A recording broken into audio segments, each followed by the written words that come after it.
কেমন আছিস? আরে আমার কথা বাদ দে, তুই কেমন আছিস? কি কাজ করছিস এখন? আমি আছি। বাড়িতে কাকিমা কেমন আছেন? মা ভালোই আছেন, আর তোর কথাও বলে মাঝে মধ্যে। তুই করছিসটা কি এখন?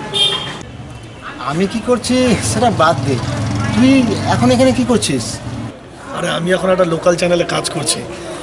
অনেকদিন পর দেখা হলো, চল কোথাও গিয়ে আড্ডা ফাড্ডা মারা যায়।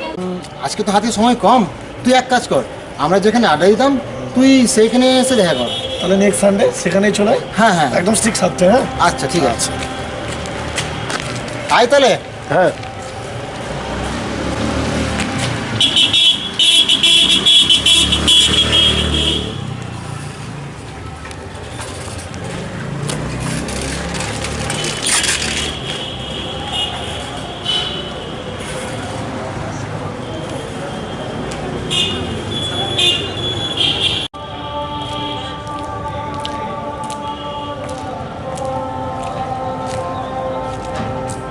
কতক্ষণ? বেশিক্ষণ নাই, জাস্ট 5 মিনিট। তুই সেদিন বললি না যে তুই কি কাজ করিস? কাজ? সত্যি রে, কি কাজ করি?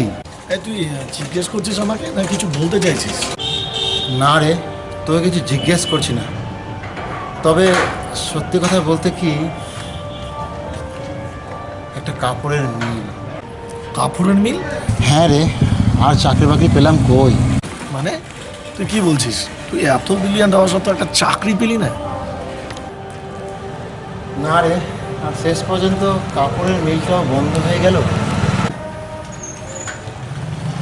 তার মানে তুই...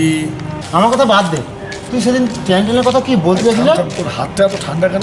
আমার কথা বাদ দে, তুই সেই চ্যানেলে কি করিস সেটা বল। আরে ওটা একটা স্কুপ শো। চ্যানেলের কাজটা হলো এক এক দিন এক একটা ক্যারেক্টার সেজে মানুষের সাথে একটু কমেডি করতে হবে, বুঝতে পারলি তো? তো ওই সেদিন যে তুই আমাকে দেখলি, সেদিন আমার একটা ভূতের ক্যারেক্টার ছিল। মানে ওই ভূত সেজে মানুষকে একটু ভয় টয় দেখাতে হবে, বুঝলি? বলিস কি রে, ভূত? কেন, তুই বুঝি ভূতে ভয় পাস? আমি ভূতে ভয় পাবো? কেন রে, তুই ভূতে ভয় পাস না? তুই ভূতে বিশ্বাস করিস না? যদি বলি আমি ভূত? এই, তুই ভূত? তাহলে একবার ভ্যানিশ হয়ে দেখা তো।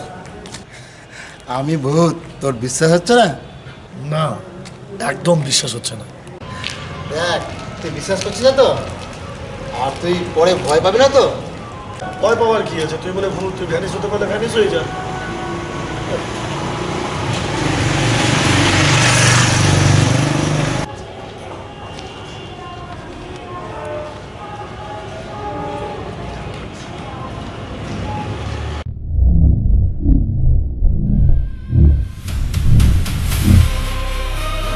কোথায় গেল?